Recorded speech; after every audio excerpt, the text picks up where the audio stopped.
Welcome back to Creative Excuses, where we are doing our best to be creative with our video games. We're back with another ESO build video, but this time, it's a short one. This build is designed to be a fun, powerful, and thematic sorcerer that can be adapted for solo or duo play. Gotta get ready for that endless dungeon with a friend, right? But remember, this isn't the full guide on everything you need for the build. For the detailed guide, check the video description where you'll find a link to the written build with all of the juicy details. For the rest of this quick video though, I'm going to walk you through the one major problem I ran into while making this build, and its very simple solution. Before we jump in, hit that like and subscribe button if you're enjoying the content, and then drop a comment down below to let me know what kind of content you want me to make. Or even better, come on by the Twitch stream on Wednesdays, Thursdays, and Sundays to tell me in person. Alright, let's jump into it. Let's be honest with ourselves. Heavy attack builds used to be niche, but now they're pretty high up there in the meta. A group even completed the second hardest trial trifecta with all of their damage dealers running heavy attack builds. So why am I making another heavy attack build video?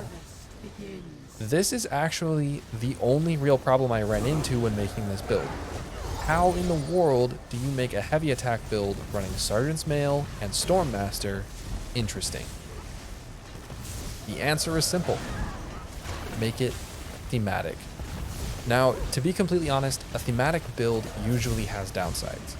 You're usually giving something up in order to make sure you stick to your theme, and oftentimes that is going to be damage or healing. I would like to say that isn't true for this build, but it is. This build parses between 70 and 85k DPS depending on your exact setup and your own skill level. Mine parses on the lower end of that, but I'm pretty sure you can hit higher. This build is not at the absolute endgame of DPS, even for a heavy attack build.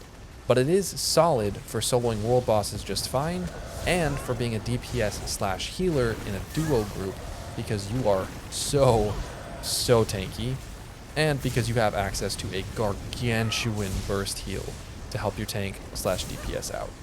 So, how did I make the heavy attack sorcerer a little bit more interesting, in my opinion? I made it a vampire, of course. This entire build was inspired by the new and improved Blood Mist skill that ZOS changed for Update 37.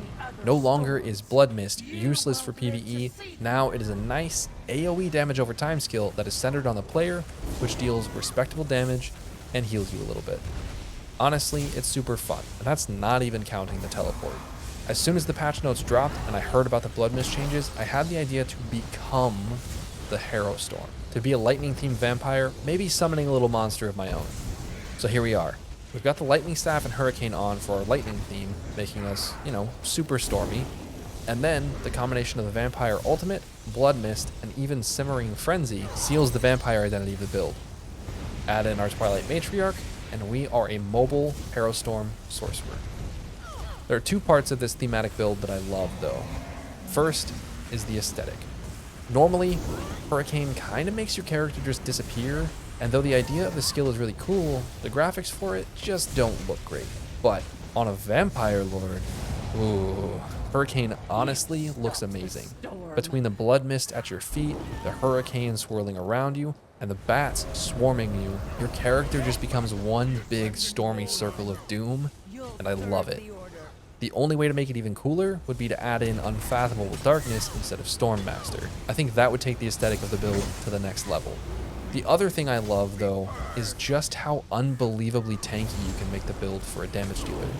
Nephis, in his Sorcerer video, pointed out that you can make armor potions which restore health and give both physical and magical armor. With that potion active, my version of the build, which is on a Breton with lots of reinforced armor pieces, has 28k magical and 26k physical armor with 30k health. That is already pretty tanky, right? But I'm also a stage 4 vampire, so I have the Undeath passive on top of the already strong Minor Protection and Minor Aegis.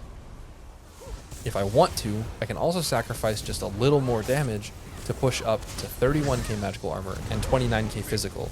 That, then coupled with Undeath, makes me just shrug off hits that some of my other characters would fold to. The build is shockingly tanky. All you gotta do is pop that 13 to 15k heal from the bird, and you're ready to keep the fight going, even with Simmering Frenzy active, as long as you aren't fighting fire. Fire hurts. And you know what? I know that tons of the game does fire damage, and so being a vampire is actually a liability as a DPS. Nobody really recommends being a vampire as a DPS. But honestly, I think that contributes to some of the fun of the build.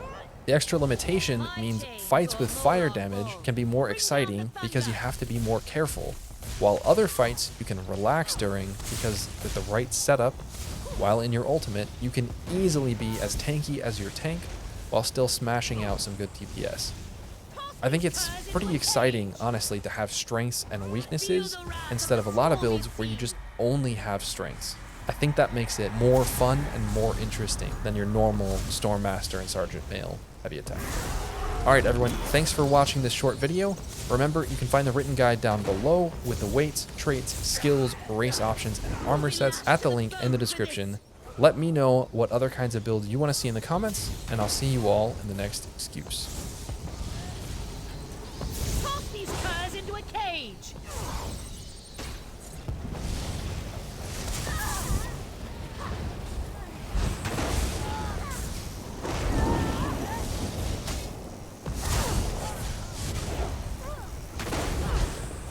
Blast these fools to pieces!